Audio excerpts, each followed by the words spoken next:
Olá família, bem-vindos a mais um vídeo aqui no canal A Piece of Me. E no vídeo de hoje eu vou compartilhar com vocês uma reflexão que eu tive quando eu estava a meditar a Bíblia. Eu espero que esse vídeo seja de bom grado para vocês e que de certa forma sirva para edificar a vida de você que está a ver esse vídeo. Te convido a se inscrever nesse canal e mesmo que não te inscreveres, te convido ao menos a assistir até o meio. Depois, se você vê que esse conteúdo não é de teu agrado, podes simplesmente sair, não tem problema com isso. E dito isso, vamos ao vídeo de hoje, onde o que eu vou compartilhar com vocês se encontra no livro de Juízes. Vamos fazer uma pequena reflexão sobre o que aconteceu com o povo de Israel e sobre como podemos aplicar isso na nossa vida e na vida dos nossos filhos, nas nossas próximas gerações. Então, falando do livro de Juízes. No capítulo 1, nós vamos dar conta de que tem uma certa desobediência dos israelitas, porque Deus havia ordenado que expulsassem daquela terra todos esses outros povos. Mas vemos que Israel não expulsou, ou pelo menos a maior parte das tribos não expulsou os cananeus, os jebuseus e outros eus da terra que Deus lhes havia dado. E vemos no capítulo 2, versículo 3. Eu vou ler aqui para vocês na minha Bíblia. Vou começar do versículo 2 e vou terminar no 3. Apareceu o anjo do Senhor para os israelitas. E no verso 2 diz que: E vós não fareis alianças com os habitantes dessa terra. Pelo contrário, derrubareis os seus altares. Mas não obedecestes a minha voz. Por que fizeste isso? Foi o anjo do Senhor perguntando a Israel. Verso 3. Por isso eu disse: não os expulsarei da vossa presença, mas serão vossos adversários, e os deuses deles serão uma armadilha para vós. Tudo isso foi dito pelo anjo do Senhor ao povo israelita, e eles puseram-se a chorar. Agora vamos ler no verso 11. Aqui faz muito barulho, pessoal. Vamos ver no verso 10, onde diz que depois de que toda aquela geração foi reunida a seus pais, surgiu outra geração que não conhecia o Senhor, nem o que ele havia feito por Israel. Verso 11. Então os israelitas fizeram o que era mau aos olhos do Senhor e cultuaram a Baalins. Então sucedeu que toda aquela geração de Josué já havia falecido. E essa nova geração prestou culto aos deuses daquela terra. Então, qual é a reflexão sobre essa parte até agora? Vamos falar primeiro da desobediência que cometeu o povo de Israel. Desobediência essa que não só afetou a eles, mas também afetou as suas gerações. Israel é um povo que está a sair da escravidão. Ainda que toda aquela geração que viveu, nasceu no Egito, morreu no deserto, não quita o fato de que são um povo que estão a sair da escravidão, que os seus filhos até temprana idade, até assim, pequena juventude, antes dos 20, passaram pela escravidão. E não tira o fato de que eles tiveram que viver no deserto por muito tempo e que depois tiveram que enfrentar o povo de Jericó, tiveram que enfrentar o povo de Jerusalém e todas essas batalhas que Josué venceu. Então, vendo e sabendo de toda a influência que outros deuses podem ter sobre a nossa vida, por que não obedecer a Deus? Por que não obedecer uma ordem que Deus dá diretamente a vocês, que é expulsarem esses povos? E como Deus disse no verso 3, não os expulsarei da vossa presença, mas serão os vossos adversários. E os deuses deles serão uma armadilha para vós. Por que será uma armadilha para vós? Porque quando a nossa base primeiramente não está solidificada no Senhor, é muito difícil nós nos mantermos firmes, seja em qualquer coisa que nós fazemos. Agora vamos falar do facto de que Agora Israel condenou a sua geração e a eles mesmos a viver em um território cheio de armadilhas, cheio de minas, o que faz um pouco ainda mais difícil o ser íntegro a Deus. Por isso é que obedecer seria muito melhor, deviam evitar um trabalhão grande se simplesmente tivessem obedecido. Agora vamos falar para pessoas como eu. Pessoas como eu que não gostam de estar no avião, não gostam de estar aí em cima nas nuvens. Para mim, quando eu vejo a terra, eu me sinto segura, eu me sinto protegida de alguma forma, eu sinto, uau, é um alívio. Tá vendo? Por que é um alívio? Porque é algo que eu estou a ver, e algo que eu estou a ver me traz tranquilidade, me traz paz e me traz segurança. Mas bem-aventurados são aqueles que não viram, mas creram. Sim. Mas quando eu vejo a terra, eu me sinto segura, porque é algo que eu estou a ver. E as coisas que nós vemos facilmente ficam na nossa cabeça, diferente das coisas que nós não vemos. O que não vemos várias vezes nos traz incerteza, nos traz insegurança, mas o que nós vemos facilmente, em comparação ao que não vemos, nos traz mais segurança. Teve um pensamento que eu tive que diz que o que é visto é facilmente perpetuado.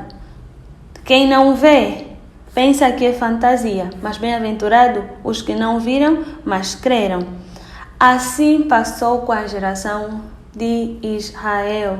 Imagina uma nova geração, novos filhos, nascendo em um meio cheio de armadilhas, em um meio em que eles vão crescendo e não só, vão vendo outras culturas, outros povos adorando os seus deuses. E talvez não é que esses deuses estão a fazer algo, mas esses povos tinham muita convicção daquilo que os seus deuses faziam. Então imagina teu filho, bebê, crescendo em um meio onde tem esses deuses. Algo que ele vê, algo que vai lhe trazer segurança. E ainda que eram deuses feitos pelas mãos humanas, mas era uma cultura que se generou no passado e que se perpetuou, porque uma coisa que eu dei conta desses povos é que eles eram mesmo muito firmes quanto à fé deles nesses outros deuses. Tinham muita mais certeza do que vários israelitas tinham sobre a existência de Deus. Tinham muita mais fé do que muitos israelitas que viram milagres acontecer no deserto, viram o mar se abrir, viram o Rio Jordão se abrir, viram o sol parar, viram muita coisa, mas mesmo assim muitos ainda pereceram, muitos ainda se corromperam, muitos ainda assim não puderam trazer uma fé, não puderam ser um testemunho vivo, solidificado na vida dos seus filhos, na vida das suas gerações. Então, uma das reflexões que eu quero trazer aqui é, primeiro, quando Deus ordena algo, melhor é obedecer do que sacrificar, porque depois o trabalho da desobediência vai ser o dobro do que realmente deveria ser. O outro ponto é, ensine os teus filhos o caminho do Senhor.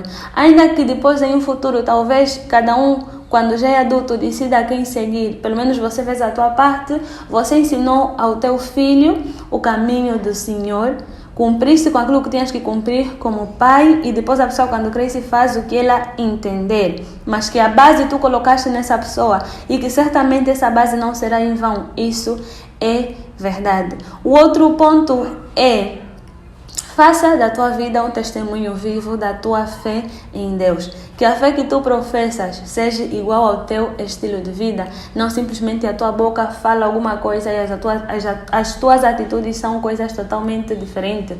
Seja testemunho na tua casa. Por que sejas testemunho? Como eu disse, as coisas que se veem facilmente são perpetuadas, diferente das coisas que não se veem. Eu não posso falar que eu sou filho de Deus, mas o meu comportamento é totalmente oposto, esperando que a pessoa que é ser humano como eu entenda o meu coração, coisa que ele não vê.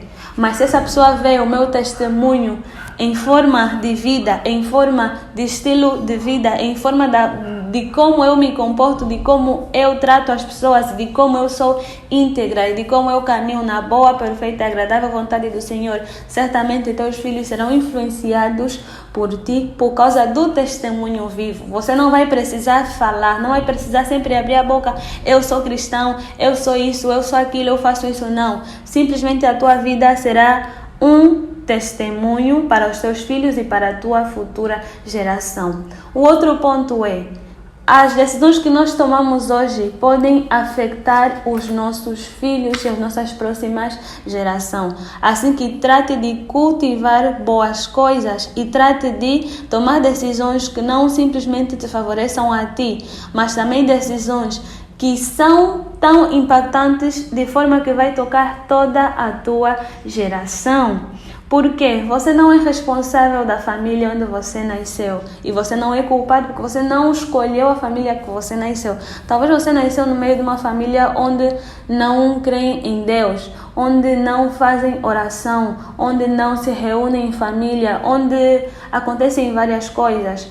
Mas você é responsável da família que você vai criar, porque vai ser uma decisão tua no futuro ter uma família e você vai ser responsável por esses filhos que vão vir de ti. E se você vai ser responsável por essa geração que virá de ti, então trate de ser um testemunho vivo de Deus para os teus filhos, porque você é responsável de ensinar a eles o caminho do Senhor.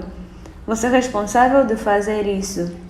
O que os teus antepassados não fizeram por ti, faça pelos teus filhos. Nesse caso, coisas positivas, né?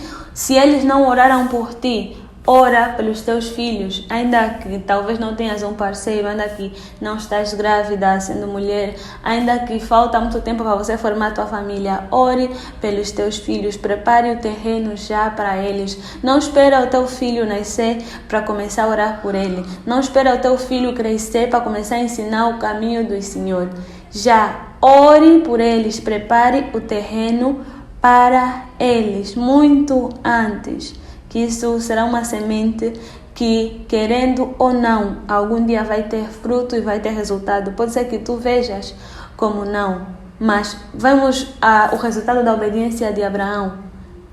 A bênção de Abraão chegou a toda a geração dele, abrangiu todo, alcançou todos. Simplesmente porque um homem no passado obedeceu o que Deus lhe pedia. Então, obedecer é melhor do que sacrificar. Agora vamos para Juízes, no capítulo 10. E outra coisa, entendamos que Deus é muito misericordioso e é compassivo, mas não vamos abusar da misericórdia do Senhor, por favor. Por favor. Mas temos uma certeza em tudo isso, que Deus ouve o clamor do seu povo. Deus ouve quando o seu povo o busca, quando o seu povo clama. Porque vamos ver também que das várias vezes que Israel caiu, porque era sempre Deus levantava um juiz, vencia esses outros povos, Israel tinha sossego, mas depois voltavam de novo a adorar esses outros deuses. Clamavam, Deus os ajudava. Clamava e Deus os ajudava. Então podemos ver um Deus que socorre em todo o tempo. Um Deus que quando você clama, Ele te ouve. Um Deus que não te abandona e um Deus compassivo. Porque sempre que Israel clamava, Deus ouvia. Ainda que várias vezes esse clamor era motivado pela fome, pela opressão, pela guerra, pelos problemas que havia em Israel. Mas Deus sempre os ouvia, independentemente de Ele ser alfa e ômega, conhecer o nosso futuro. Deus os ouvia e Deus os socorria. E eu encontrei um verso aqui que quando eu vi, eu fiquei tipo, uau, o nosso Deus é mesmo o bom Deus, é perfeito. Diz no livro de Juízes 10:16. Então se desfizeram dos deuses estrangeiros que havia entre eles e voltaram a cultuar o Senhor, que se moveu de compaixão por causa do sofrimento de Israel. Então vemos um Deus que quando você clama, que quando você o busca e quando você renuncia de práticas que não o agradam, Ele te socorre. Aqui diz, se desfizeram dos deuses estrangeiros. Então Israel clamou e o Senhor os socorreu mais uma vez, como sempre. Então é isso, meus irmãos. Essa é a reflexão que eu quis trazer para vocês. Não esperem vossos filhos nascerem para orar por eles. Sejam obedientes a Deus, porque a obediência é muito melhor do que a desobediência e vai vos poupar de vários sofrimentos. Sofrimentos que você pode evitar, guerras que você pode evitar. Tudo isso obedecendo a Deus. Porque quando desobedecemos, estamos a trazer mais carga para nós. Mais luta para nós. Algo que poderia ser um esforço vai requerer 2, 3, 4 esforços. Então é isso, pessoal. Entreguem-se ao Senhor, submetam-se a Deus, que vocês não têm nada a perder. Evitem entrar em guerras desnecessárias, tudo por causa da desobediência. Tudo por causa de desobedecer, guerras desnecessárias. O dia que você podia estar em adoração, você vai estar em intercessão, simplesmente porque no passado você escolheu não obedecer a Deus. E a tua vida vai ser intercessão através de intercessão. Nunca vai ter um momento só de adoração, mesmo a Deus, só de adoração. Vai ser só intercessão, porque um dia você escolheu desobedecer e não obedecer. O mesmo passa quando nós entramos em um jugo desigual em termos de relacionamento. Tudo parece bom no início, mas depois cada um fazendo o que bem quer, como o povo de Israel fazia, e você entra num relacionamento onde tem o jugo desigual, você não está a se prejudicar a ti. Talvez você e esse jugo desigual vão andar bem, mas os teus filhos não. Porque um vai querer uma coisa e o outro vai querer outra coisa. Podem se chegar a um consenso, porque eu acredito que simplesmente o fato de não ser cristão não te faz não ser boa pessoa. Mas um relacionamento onde tem jugo desigual também é uma mina para os teus filhos. Principalmente se você não é forte na palavra, principalmente se você não está determinada a lutar aqui, tanto o teu companheiro como os teus filhos sigam o Senhor. Mas isso é uma luta desnecessária, está vendo? É aquilo, você entra num relacionamento onde tem jugo desigual, para depois você começar a interceder. Deus, mude o coração dele. Deus faz isso, Deus não sei o quê. Tipo, você podia ter evitado isso no passado, mas você escolheu ter mais trabalho. Assim é a desobediência. Deus te fala, não faz isso. Você vai fazer tal coisa que Deus disse para não fazer. Deus te diz, filha, não entra nesse relacionamento, pois esse jovem não me adora, esse jovem não me conhece e esse jovem não tem interesse de me conhecer. E aí você vai dizer, Deus, mas ele é boa pessoa. Boa pessoa não salva, ser boa pessoa não salva. Deus, ele me faz bem, ele blá blá blá. O problema não é o hoje, o problema é quando um dia você sentir a necessidade de ter alguém que também te proteja espiritualmente, que te cubra, essa pessoa não vai poder fazer esse papel. E aí você vai entrar em uma guerra de intercessão, Deus faz isso, Deus aquilo é. Não estou a dizer que todos os relacionamentos onde tem jugo desigual terminam mal, mas é um fardo, é uma carga que você pode evitar hoje. É melhor estar com alguém que vocês, os dois, terão a vossa vida de oração, de adoração, de intercessão em comum, sem um estressar o outro, sem um ter que falar no outro que vamos orar e forçar o outro, vamos à igreja ou etc. Do que você se condicionar a ter uma vida onde só você intercede, onde só você adora. Porque isso, querendo ou não, pode um dia gerar frustração. Então, pessoal, esse é o nosso vídeo de hoje. Espero que tenham gostado dessa reflexão e que esse vídeo sirva de edificação para você. Se você gostou, partilhe com os seus amigos, familiares, etc. com quem você acha que vai gostar desse tipo de conteúdo. Um beijo e até a próxima!